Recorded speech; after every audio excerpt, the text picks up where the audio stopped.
Nadia marchait dans le couloir de l'hôpital, son sac déjà posé sur l'épaule, ses talons claquant contre le carrelage froid. Derrière elle, dans une chambre au bout du couloir, 3 petits berceaux. 3 filles. 3 cris qui se mêlaient dans l'air stérile de la maternité de Cotonou. Elle n'avait pas regardé en arrière une seule fois. La sage-femme qui rangeait ses instruments s'arrêta net en voyant le lit vide. Elle sortit dans le couloir, appela. Personne. Elle retourna dans la chambre, regarda les 3 nouveau-nés, leurs petits poings serrés, leurs bouches ouvertes sur un monde qui venait déjà de les trahir. Elle prit le téléphone et composa le numéro du père. Kofi reçut l'appel alors qu'il chargeait des sacs de ciment dans une camionnette. Sa voix se brisa à la première phrase. Il lâcha tout, courut jusqu'à l'hôpital, les pieds dans la poussière rouge des rues de Cotonou. Quand il poussa la porte de la chambre et vit les 3 filles sans leur mère, quelque chose en lui se ferma pour toujours du côté de Nadia. Et quelque chose s'ouvrit, immense et douloureux, du côté de ces 3 visages minuscules qui lui ressemblaient déjà. Il les appela grâce, lumière et espoir. Ce n'était pas de la poésie. C'était une prière. Kofi n'était pas un homme de grands discours. Il avait grandi dans le quartier de Gbegame, là où les maisons se touchent, là où les odeurs de soupe de crabe et de gaz d'échappement se confondent le soir. Son père avait posé du carrelage toute sa vie. Lui avait appris le béton, la maçonnerie, les fondations. Il aimait ça. Il aimait l'idée de construire des choses qui tiennent debout. Ce qu'il n'avait pas appris, c'est comment donner le biberon à 3 bébés en même temps à 4 heures du matin. Les premières semaines furent un chaos silencieux et épuisant. Il dormait par tranches de 2 heures. Il apprit à chauffer 3 biberons simultanément en utilisant une grande casserole. Il apprit à distinguer le cri de faim du cri de douleur, le cri de grâce du cri d'espoir. Il se trompa souvent. Il recommença toujours. Sa voisine, la vieille maman Céleste, frappa à sa porte une semaine après la naissance. Elle avait 68 ans, le dos légèrement courbé, des mains qui portaient l'histoire de décennies de travail. Elle avait enterré son mari 10 ans plus tôt et élevé ses enfants seuls dans ce même quartier. Elle posa simplement ses 2 mains sur le seuil et dit « Amène-moi les petites chaque matin. Va travailler. On verra. » Kofi voulut refuser. Maman Céleste ne lui en laissa pas le temps. Elle était déjà dans la chambre, penchée sur les berceaux, murmurant des mots dans une langue que les filles ne comprenaient pas encore mais que leur corps semblait reconnaître, parce qu'elles cessèrent toutes les 3 de pleurer en même temps. La routine s'installa. Kofi partait avant l'aube, travaillait sur les chantiers de la ville jusqu'au soir, rentrait avec juste assez d'énergie pour serrer ses filles contre lui avant qu'elles ne s'endorment. Maman Céleste les nourrissait, les baignait, leur chantait. Elle leur apprit à marcher en les tenant par les 2 mains, une à gauche, une à droite, la 3e accrochée à son pagne. Les gens du quartier les regardaient avec ce mélange de pitié et de curiosité qu'on réserve aux situations qu'on ne comprend pas tout à fait. Certains disaient que Kofi était fou de garder ses enfants tout seul. D'autres disaient que Nadia avait eu raison de partir, que cet homme ne pourrait jamais offrir une belle vie à 3 filles. Kofi entendait tout. Il ne répondait rien. Il chargeait ses sacs de ciment et il continuait. Grace fut la première à marcher. Elle se leva d'un coup, sans prévenir, traversa la pièce en courant presque, et percuta le mur du fond. Elle se releva sans plairer et recommença. Kofi la regarda faire et rit pour la première fois depuis des mois, un vrai rire, celui qu'on ne peut pas retenir. Lumière était la curieuse. Elle démontait tout ce qui pouvait être démonté. À 2 ans, elle avait réussi à désassembler le ventilateur du salon. À 3 ans, elle regardait maman Céleste cuisiner avec une concentration d'adulte, mémorisant chaque geste. Espoir était la silencieuse. Elle observait. Elle parlait peu mais quand elle parlait, les autres s'arrêtaient. À 4 ans, elle dit à son père, d'une voix posée et sérieuse, « Papa, un jour je vais t'acheter une voiture pour que tu n'ailles plus au chantier à pied. » Kofi la prit dans ses bras sans répondre. Ses épaules tremblèrent légèrement dans le noir. Les années s'étirèrent comme du béton frais, lentes, lourdes, mais qui finissent par prendre forme. Kofi travailla sur tous les chantiers de Cotonou. Il porta des parpignes. Il mélangea du béton. Il creusa des fondations sous le soleil de juillet qui faisait bouillir l'air. Il rentra certains soirs si épuisé qu'il s'endormait assis dans sa chaise avant même de dîner. Ses filles le couvrirent alors d'un tissu, éteignirent la lumière et préparèrent son repas pour le lendemain matin. À l'école, les 3 filles furent différentes comme 3 arbres poussés du même sol. Grace s'imposa dans les cours de récréation. Elle organisait, décidait, défendait les plus petits contre les plus grands. Ses professeurs disaient qu'elle avait quelque chose d'un chef naturel, cette façon de parler qui fait que les gens écoutent sans savoir pourquoi. Lumière passa ses années scolaires à démonter et reconstruire des idées comme elle démontait les objets.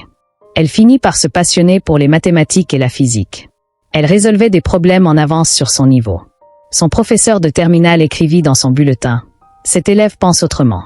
Gardez-la sur ce chemin. Espoir, elle, lisait. Elle lisait tout ce qui lui tombait entre les mains, les manuels, les journaux, les pages arrachées de magazines que les voisins jetaient. Elle développa une façon d'écrire qui touchait les gens, cette capacité rare de mettre en mots ce que les autres ressentent sans savoir le dire. Kofi regardait ses 3 filles et remerciait le ciel en silence chaque soir. Mais l'argent manquait toujours. Les chantiers payaient mal. Les saisons sèches ralentissaient les constructions.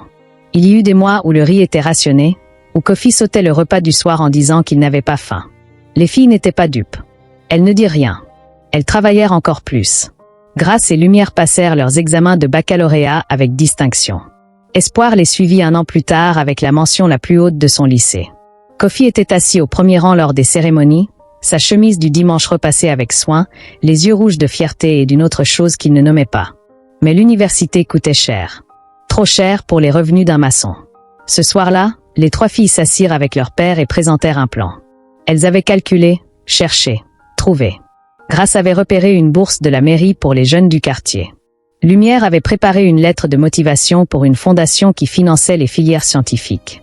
Espoir avait écrit un texte sur leur histoire, celui de leur père et de ses mains abîmées, et l'avait envoyé à un concours d'écriture dont le prix couvrait les frais de première année.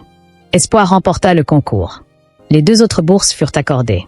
Kofi lut les lettres de confirmation à voix basse, une par une, debout dans la cuisine.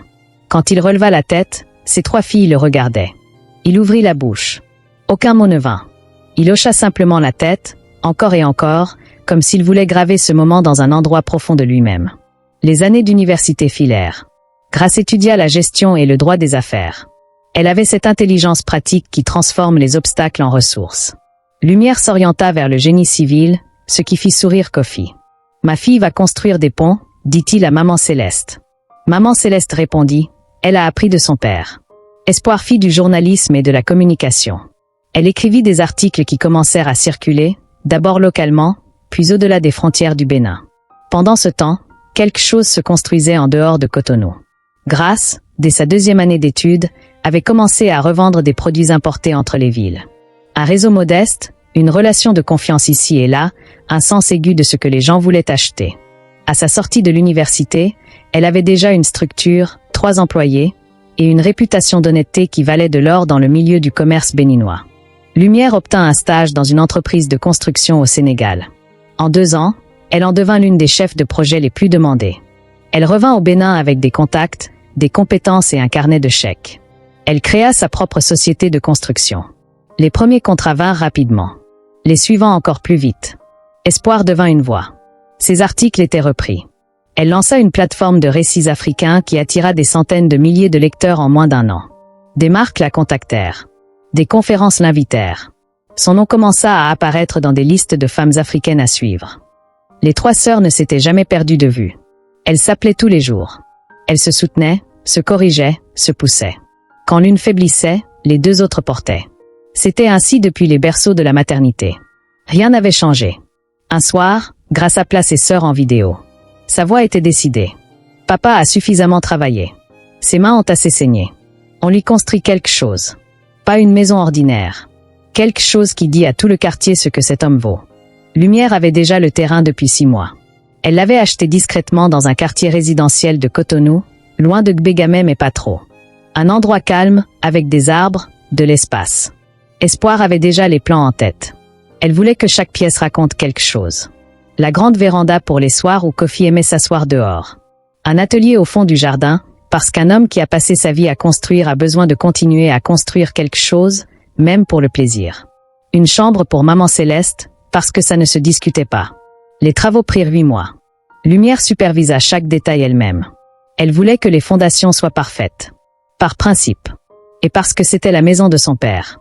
Le jour de la surprise, les filles dirent à Kofi qu'elles l'emmenaient voir un chantier dont Lumière était fière.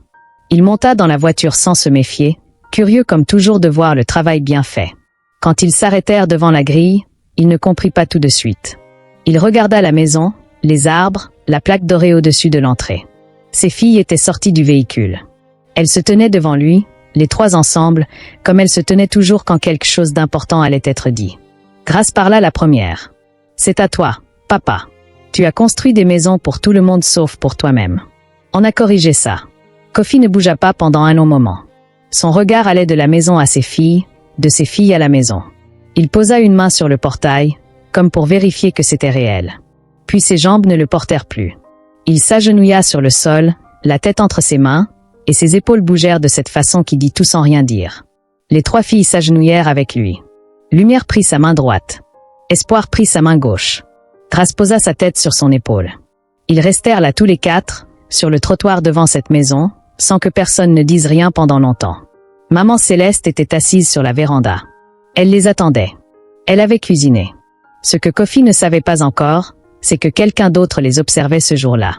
De l'autre côté de la rue, dans une voiture de location dont la climatisation ne fonctionnait plus très bien, Nadia regardait. Elle avait lu l'article qu'Espoir avait publié quelques semaines plus tôt, ce texte sur leur père, sur les berceaux abandonnés à la maternité, sur les mains abîmées par le ciment, sur les 3 filles qui avaient décidé que l'échec n'était pas une destination. Le texte avait été partagé des millions de fois. Il avait atteint des endroits que Nadia n'imaginait pas. Elle avait reconnu tout. L'hôpital. Les prénoms. L'homme au sac de ciment. Elle avait pris un vol Dakar-Cotonou sans vraiment savoir ce qu'elle venait chercher. Elle avait regardé sur les réseaux, trouvé des photos, une adresse approximative, loué une voiture. Et maintenant elle était là, à regarder ces 3 filles agenouillées autour d'un homme qui portait sur son visage toutes les années qu'elle n'avait pas vécues avec eux. Elle était partie à 30 ans avec l'idée qu'une autre vie l'attendait quelque part. Elle avait trouvé des hommes qui lui avaient promis des choses. Certaines promesses avaient tenu quelques années. D'autres quelques mois. Elle avait vécu dans des villes différentes, Dakar, Abidjan, Paris pendant 2 ans. Elle avait eu de l'argent puis moins d'argent puis très peu. À 50 ans, elle rentrait au Bénin avec une valise mi-pleine et cette douleur qu'on porte dans le sternum quand on a trop longtemps regardé derrière soi. Elle attendit que Kofi et les filles entrent dans la maison. Elle sortit de la voiture, traversa la rue lentement, s'arrêta devant la grille. Le gardien l'arrêta. Elle dit son nom. Il appela à l'intérieur. Espoir décrocha. Elle entendit le nom. Elle ferma les yeux une seconde. Elle dit au gardien, demande-lui d'attendre. À l'intérieur, la table était mise. Maman Céleste avait posé les plats au centre. L'odeur de la soupe d'arachide remplissait la maison. Espoir entra dans le salon et dit simplement, « Elle est à la grille ». Le silence qui suivit dura 10 secondes. Kofi posa sa fourchette. Il regarda ses filles une à une. Grâce regardait la table. Lumière regardait le mur. Espoir le regardait, lui. C'est Grâce qui parla. Sa voix était calme, celle qu'elle utilisait pour les négociations difficiles. Qu'est-ce qu'elle veut? Personne ne répondit parce que personne ne savait. Kofi dit, faites-la entrer. On va entendre ce qu'elle a à dire. Nadia franchit le portail, remonta l'allée, entra dans la maison. Elle vit maman Céleste en premier. La vieille femme ne dit rien. Son regard dit tout. Nadia baissa les yeux. Elle vit ses 3 filles debout dans le salon. 3 femmes grandes, droites, qui la regardaient avec ce calme terrible qui est pire que la colère. Elle les cherchait depuis si longtemps dans sa mémoire, ses bébés aux poings serrés, et maintenant elles étaient là, adultes, accomplies, et elle ne bougeait pas vers elle. Elle s'arrêta au milieu de la pièce. Ses mains tremblaient. Elle ouvrit la bouche. Espoir l'arrêta d'un geste. Pas encore. Assieds-toi. Nadia s'assit sur le bord du canapé. Elle regardait ses mains dans ses genoux. C'est Lumière qui parla la première, elle qui parlait le moins. Sa voix était précise, sans ornement, comme ses plans d'ingénieur. J'ai cherché à comprendre pourquoi une femme abandonne 3 bébés dans un hôpital. J'ai lu des choses, des témoignages, des explications. Je voulais trouver quelque chose qui m'aide à ne pas te détester. J'ai trouvé des explications. Pas de raison. Il n'y en a pas. Nadia plaira. Les larmes coulèrent sans qu'elle essuie. Elle laissa faire, comme si elle n'avait plus l'énergie de cacher quoi que ce soit. Grâce reprit. Quand les gens du quartier riaient de papa, quand il poussait nos cartables dans une brouette parce qu'il n'avait pas de voiture, tu étais où? Quand il vendait ses outils pour payer nos frais de scolarité et qu'il ne mangeait pas pour que nous en mange, tu étais où? Quand on avait fièvre à tour de rôle et qu'il passait ses nuits à nous tenir la main, tu étais où? Nadia ne répondit pas. Il n'y avait rien à répondre. Espoir parla en dernier. Elle s'approcha, s'accroupit devant Nadia pour être à sa hauteur. Regarde-moi. Nadia leva les yeux. J'ai écrit notre histoire. Des millions de personnes l'ont lue. Et dans cette histoire, tu n'apparais qu'une fois. Le jour où tu es parti. Le reste de l'histoire, c'est lui. Elle désigna Kofi de la tête. Et c'est nous. Ce qu'on est devenu, on le doit à cet homme et à cette femme. Elle désigna maman Céleste. Pas à toi. On ne te doit rien. Mais on ne te veut pas de mal non plus. On n'est pas comme ça. Grâce se leva, alla dans la pièce voisine, revint avec une enveloppe. Elle la posa sur la table basse devant Nadia. Il y a de quoi te loger et manger convenablement pendant 6 mois. C'est un cadeau, pas une dette. Mais on a besoin que tu comprennes quelque chose. Cette maison n'est pas la tienne. Cette table n'est pas la tienne. Cette famille, on l'a construite sans toi et on va continuer sans toi. Si un jour tu veux qu'on se parle, on se parlera. Mais aujourd'hui, c'est le jour de papa. Et tu n'as pas ta place dedans. Nadia prit l'enveloppe avec des mains qui ne s'arrêtaient pas de trembler. Elle se leva. Elle regarda Kofi une dernière fois. Il ne détourna pas les yeux. Il n'y avait ni colère ni pitié dans son regard. Juste cette fatigue vieille de 20 ans et quelque chose qui ressemblait à une paix difficile mais réelle. Elle sortit. La porte se referma doucement. Maman Céleste dit « À table ». Ils s'assirent tous les 5. Kofi regarda la soupe d'arachide fumante, le riz blanc, les plantains frits que maman Céleste avait dorés exactement comme il les aimait. Il regarda ses 3 filles. Il regarda cette femme âgée qui avait choisi de rester quand une autre avait choisi de partir. Il dit « Je ne sais pas ce que j'ai fait pour mériter ça ». Grace répondit « Tu t'es levé chaque matin ». C'était suffisant. Ils mangèrent. Ils parlèrent. Ils rirent. Le bruit de leur voix s'échappa par les fenêtres ouvertes et se mêla à l'air du soir de Cotonou. Kofi vit dans cette maison depuis. Il se lève sans réveil. Il boit son café sur la véranda, dans le fauteuil en bois qu'il a lui-même fabriqué dans son petit atelier du fond du jardin, parce que certaines choses ne changent pas. Il entend les oiseaux. Il regarde le ciel. Grace gère aujourd'hui l'une des sociétés d'import-export les plus solides du Bénin. Lumière construit des écoles et des centres de santé dans les régions rurales. Espoir donne une voix à des histoires que personne n'aurait entendues autrement. Les 3 sœurs se retrouvent chez leur père au moins une fois par mois. Maman Céleste est toujours là. Elle dit qu'elle ne partira que quand elle sera prête. Personne n'insiste. De Nadia, on dit qu'elle s'est installée dans une petite ville tranquille du Bénin. Qu'elle vit simplement. Qu'elle lit beaucoup. Que son nom revient parfois dans les conversations, mais rarement. La vie lui a rendu exactement ce qu'elle avait semé. Ni plus, ni moins. Et Kofi, l'homme aux mains de ciment, l'homme que sa femme avait quitté parce qu'il ne suffisait pas, cet homme est devenu la preuve vivante d'une vérité que certains apprennent trop tard. Ce qu'on choisit de construire avec ses mains dans les moments difficiles finit toujours par tenir debout. Toujours.